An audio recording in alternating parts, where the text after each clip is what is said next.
কিস্তিলে চলিয়ে আছে আল্লাহ রে বন্যায় আঙ্গা অবস্থা টাইট তার কিস্তি মিস নাই তো বন্যায় আমাদের অবস্থা খারাপ, তারপরেও মানবতার ফেরিওয়ালাদের কিস্তির টাকার মিস নাই।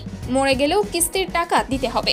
তারা তো শহরে বসে আছে আর আমরা বন্যায় তলায় যাইতেছি, তারপরেও কিস্তির টাকা মাফ নাই। ফেনীতে বন্যার মধ্যে কিস্তির টাকা তুলতে গিয়ে সমালোচনায় 2 এনজিও কর্মকর্তা। গত 40 বছরের মধ্যে সবচেয়ে ভয়াবহ বন্যার কবলে পুরো ফেনীবাসী। ঘরবাড়ি ছাড়া লাখ লাখ মানুষ। পুরো বাংলাদেশের মানুষ একত্রিত হয়ে এখন চেষ্টা চালাচ্ছে ফেনীর মানুষদের সাহায্য করতে, আর জীবন বাঁচাতে কঠিন লড়াই করছে ফেনীর মানুষ। তবে এই খারাপ সময়েও কিস্তির টাকা দিতে হচ্ছে মানুষকে। সাধারণ গ্রামের মানুষ বিভিন্ন প্রয়োজনে বেসরকারি ব্যাংক কিংবা এনজিও থেকে ঋণ নিয়ে থাকে, তা মাসিক কিংবা সাপ্তাহিক কিস্তিতে প্রদান করতে হয়। তবে জীবন বাঁচানোটাই যখন কষ্টকর হয়ে যায় তখন কিস্তির টাকা নিতে আসাটা অমানবিকতাই বলা যায়।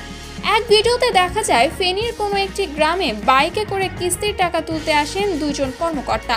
তখন কিস্তির টাকা প্রদান না করে উল্টো সেই কর্মকর্তাদের ধুয়ে দেন এক ব্যক্তি। তিনি বলেন, রানে গো এতারা তো টাকা বই রয়েছে, আমরা এখানে বন্যায় তো তলায় যাই, তারপরও কিস্তির টাকা নিতে আসে। বন্যায় আমাদের অবস্থা খারাপ, তারপরেও মানবতার ফেরিওয়ালাদের কিস্তির টাকার মিস নাই। মরে গেলেও কিস্তির টাকা দিতে হবে। তারা তো শহরে বসে আছে আর আমরা বন্যায় তলায় যাইতেছি, তারপরেও কিস্তির টাকার মাফ নাই। যদিও তারা কোন এনজিও কিংবা ব্যাংকের কর্মকর্তা তা জানা যায়নি, তবে এমন পরিস্থিতিতে হয়তো তারাও নিজের ইচ্ছাতে টাকা নিতে আসতে চায়নি। ঊর্ধ্বতন কর্মকর্তাদের চাপেই হয়তো তারা এমন পরিস্থিতির মুখে টাকা তুলতে আসতে বাধ্য হয়েছে।